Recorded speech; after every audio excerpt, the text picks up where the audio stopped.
کیا ہر احتجاج میں ایک شخص کو شریک ہونا چاہیے؟ ضروری ہے؟ اور اگر بعض علماء نے منع کیا ہے تو کیوں کیا ہے؟ یہ سوال سنتے ہیں آج۔ وعلیکم السلام ورحمۃ اللہ وبرکاتہ۔ آج جنتر منتر پر کامل صاحب دہلی سے، یعنی کہ ہمارے جو ینگ جنریشن ہے اور ان امپلائڈ ہے، ان لوگوں نے یہ پارٹی بنائی ہے، تو اس کی آج جو ہے یہ ریلی تھی جنتر منتر پر، لیکن اس کے اندر ہمارے مسلمانوں علماء اکرام نے مسلمانوں سے اپیل کی کہ اس سے دور رہے۔ اس کی وجہ مجھے سمجھ نہیں آ رہی کیوں۔ اس میں تو سبھی دھرم کے تحریر مذہب کے لوگ ملے ہوئے ہیں، سبھی گئے لڑکے، تو یہ مسلمانوں کو اس سے کیوں دور رکھا گیا؟ اس میں کوئی ہندو مسلم کا مسئلہ تو نہیں ہو رہا تھا، بلکہ میرے حساب سے اگر جاتے تو یہ ہوتا کہ ہاں سب لوگ کے ساتھ ہیں، اور یہ ایک ہندو مسلم کا جو چکر ہے اس کو ایک جھٹکا لگتا۔ دیکھیے کامل صاحب ہیں دہلی سے، اور یہ سوال آج خاصا گردش بھی کر رہا ہے، کیونکہ آج کوکروچ جنتا پارٹی کے احتجاج یا ان کی کال پر جنتر پر دلی میں بہت سے لوگوں نے اور بہت سے سماجی ورکرز اور سوشلسٹ لوگ وہاں پر جمع ہوئے، اور بقول ان کے کامل بھائی یہ کہتے ہیں کہ مسلم کچھ انٹلیکچوئلز یا علماء نے منع کیا ہے۔ آج نئی دہلی کے جنتر منتر پر بڑا احتجاج رہا، اس کو ریکارڈ بھی کیا گیا، جس میں نوجوانوں، طلباء اور مختلف طبقات کے افراد نے شرکت بھی کی ہے۔ یہ احتجاج کوکروچ جنتا پارٹی یا سی جی پی کی طرف سے منعقد کیا گیا تھا، اور میڈیا رپورٹس کے مطابق اس میں تعلیم، امتحانی مبینہ پیپر لیکس، نوجوانوں کے مستقبل، بے روزگاری اور کرپشن جیسے مسائل کو نمایاں طور پر اٹھانے کے لیے یہ لوگ جمع ہوئے تھے۔ سب سے پہلے انصاف کی اگر ہم بات کریں تو یہ ہے کہ اگر کوئی تحریک تعلیم میں بہتری، نوجوانوں کے بہتر مستقبل، شفافیت، کرپشن کے خاتمے، ملک کی ترقی، دلی کو پولوشن سے یا گندگی سے دور کرنے کے لیے اور سٹیزنز کے لیے آسانیاں فراہم کرنے کی بات کرتی ہو، تو یہ ایسے مقاصد ہیں جنہیں سن کر عام طور پر محب وطن انسان خوش ہوتا ہے۔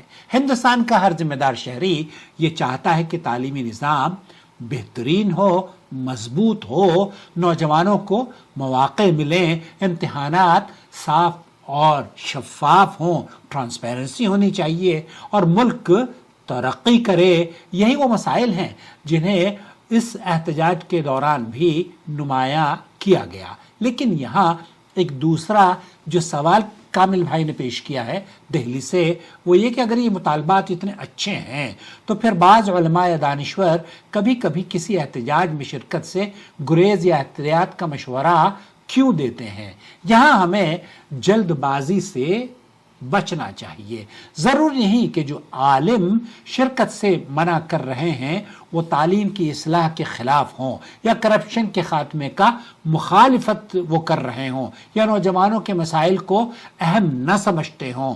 بہت ممکن ہے کہ وہ بھی انہی مقاصد کو پسند بھی کرتے ہوں، لیکن طریقہ کار یا ممکنہ نتائج کے بارے میں اس کی یا ان کی رائے مختلف ہو۔ اسلام کا ایک اصول ہے، اور یہ بہت خوبصورت اصول ہے۔ اس اصول کو اگر ہم اپنا لیں تو بہت ساری اصلاح ہو سکتی ہے۔ اللہ کے رسول صلی اللہ علیہ وسلم نے فرمایا ہے لا ضرر ولا ضرار، لا ضرر ولا ضرار، نہ خود نقصان پہنچاؤ اور نہ دوسروں کو نقصان پہنچاؤ۔ یہ حدیث اسلامی فقہ کی عظیم ترین بیس شمار ہوتی ہے۔ ممکن ہے بعض علماء نے اسی اصول کو مد نظر رکھتے ہوئے احتیاط کی رائے دی ہو۔ انہیں مثلا اس بات کا اندیشہ ہوا ہو کہ حالات کشیدہ ہو سکتے ہیں، انہیں خدشہ ہو کہ نوجوان قانون مشکلات میں مبتلا ہو سکتا ہے، انہیں یہ خوف ہو کہ کہیں فائدے سے زیادہ نقصان نہ ہو جائے۔ علماء شاید آپ کو بچانے کے لیے اس طرح کے احتجاج اور اس طرح کے اجتماعات میں شرکت سے دور رہنے کی اپیل کرتے ہوں۔ بعض علماء کا خیال ہوتا ہے کہ عدالت، قانون اور آئینی اداروں کے ذریعے اصلاح زیادہ مؤثر ہوا کرتی ہے۔ بعض اوقات انہیں احتجاج کے بعد شرکاء یا بعض نعروں پر تحفظات ہوتے ہیں۔ بعض اہل علم مصلحت اور مفسدہ یعنی کہ اس کے نفع اور نقصان کا موازنہ کرتے ہوئے وقتی طور پر احتیاط کا مشورہ دیتے ہیں۔ یہ سب ممکنہ اسباب ہیں۔ جب تک کسی عالم کا اپنا بیان موجود نہ ہو، اس کی نیت یا مقصد کیا رہی ہوگی، ہمیں فیصلہ نہیں کرنا چاہیے اور نہ ہی اس میں جلد بازی سے کام لینا چاہیے۔ دوسری طرف یہ بھی حقیقت ہے کہ ہندوستان ایک جمہوری ملک ہے اور پرامن اور قانونی انداز میں اپنی رائے کا اظہار کرنا آئینی حق سمجھا جاتا ہے۔ اسی وجہ سے ہندوستان کی تاریخ میں جنتر منتر کئی عوامی اور اصلاحی تحریکوں کا مرکز بھی رہا ہے، جہاں مختلف طبقات نے اپنے مطالبات پیش کیے ہیں۔